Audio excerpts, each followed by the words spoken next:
今回の動画は正しいペンの持ち方って本当に必要なの？メリットとデメリットって何？っていうお話をしていきたいと思います。最後までご覧ください。どうぞ。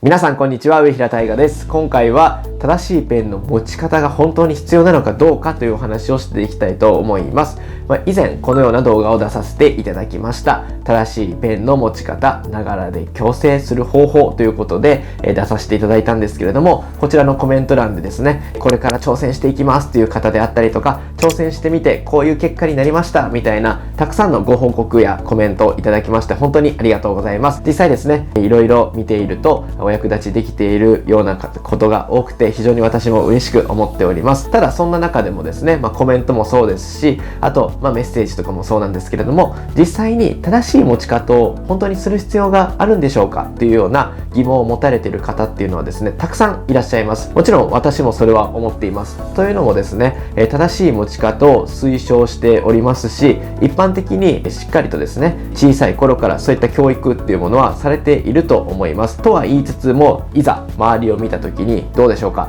正しいペンの持ち方で実際にペンを持てている方ってどれぐらいいるでしょうか。実際綺麗に字を書いている方でも癖のある持ち方をしているんじゃないかなとか、そういったことありませんでしょうか。私もですね、そういったところは日々感じています。実際私も本気で書こうと思った時に若干ペンの持ち方が親指が出っ張ってしまう癖があったりもするんですね。とは言いつつもしっかりとこういった形で皆様にお伝えをしているので、正しいペンの持ち方というものを意識して日々書いているような形ではあるんですけれども、半年間ですね、矯正して直していきましたという、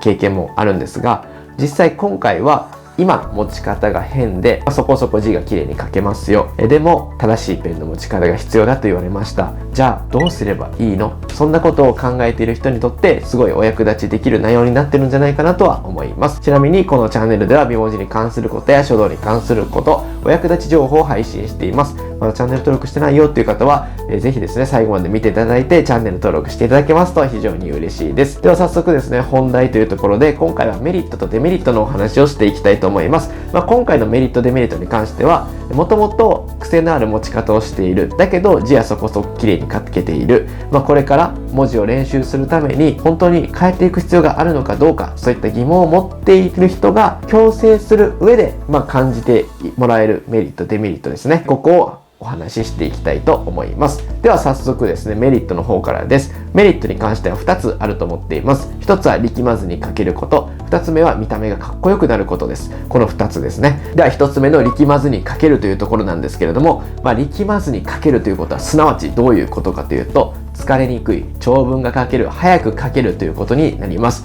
力が入りすぎてしまっているとすぐに疲れますし、そして紙の裏を見ていただきたいんですけれども、もう力が入っているのがすぐわかる、もう紙の裏がボコボコになってしまう、そういった方はぜひ正しい持ち方をしていただきたい、矯正していただきたいなと思っています。そして何よりもですね、お手紙とか書いたりしたいなと思う方が多いと思うんですけれども、どうしてもですね、疲れてしまって書いていくともう本当に疲れる、そういった状況だとせっかくのお手紙も書くのが億劫になってしまったりとか、いい気持ちで書けないということがあると思います。そういった時はですね、この持ち方をしっかり矯正していただくことによって綺麗に書くことができますし、長文を書いていても疲れないので、自分も楽しくなって書ける、そんなメリットがあると思っています。そして2つ目の見た目がかっこいいというところなんですけれども、まさにそのままですね。持ち方が美しい方というのはやはりですね、所作が美しい、本当にかっこいいんですよね。文字が綺麗なだけではなくて書き姿もかっこいいというところは大きなメリットなんじゃないかなと思います。私もですね、やはりこういった形で皆様にお伝えをさせていただいているので、見た目が美しくなるように、そういったところも意識しながら進めています。そしてデメリットに関してですね、矯正するにあたってのデメリットなんですけれども、つまり何かというと、不安定になってしまうということです。これはどういうことかというと、もう簡単ですね。今までの培ってきたフォームを崩すというわけなので、持ち方を変えた瞬間はどうしてもペンが安定しなくなります。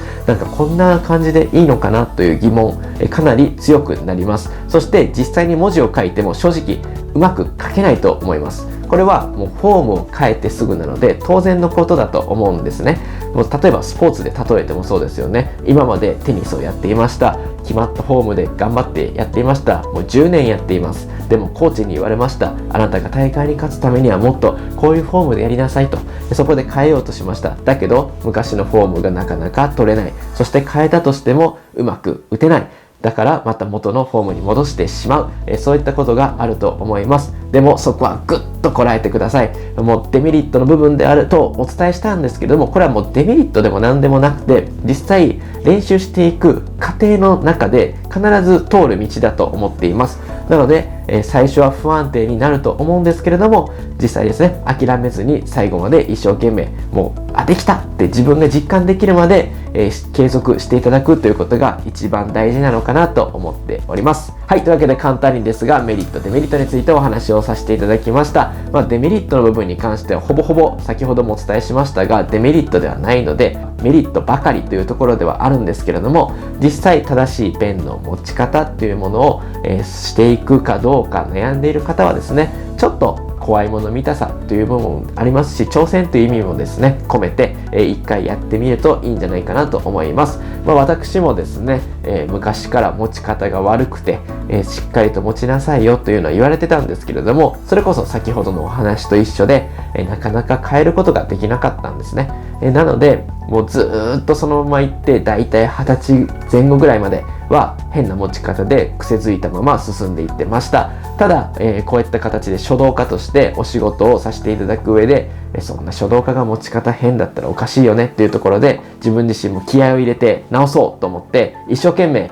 持ち方をしっかりとしながら正しい持ち方とされる持ち方でやりながら練習を進めていきました。そして今ではですねしっかりと安定した持ち方というものができるようになっていきました。ただですねそれをするまでに半年ぐらいかかりましたし、何度も自分の持ち方に変えたりとかしながらですねこういう形を手に入れることができました。なので一朝一夕では、マスターできるようなものではないんですけれども、やれば必ずできるものなので、ぜひですね一緒に皆さんと、継続をしていきたいなと思っています。そして、正しい持ち方の方法については、冒頭でもお伝えしましたが、こちらの正しいペンの持ち方流れで矯正という動画を見ていただけますと非常に嬉しいです。こちらでは、持ち方の、方法であったりとか、流れでできる方法をお伝えしております。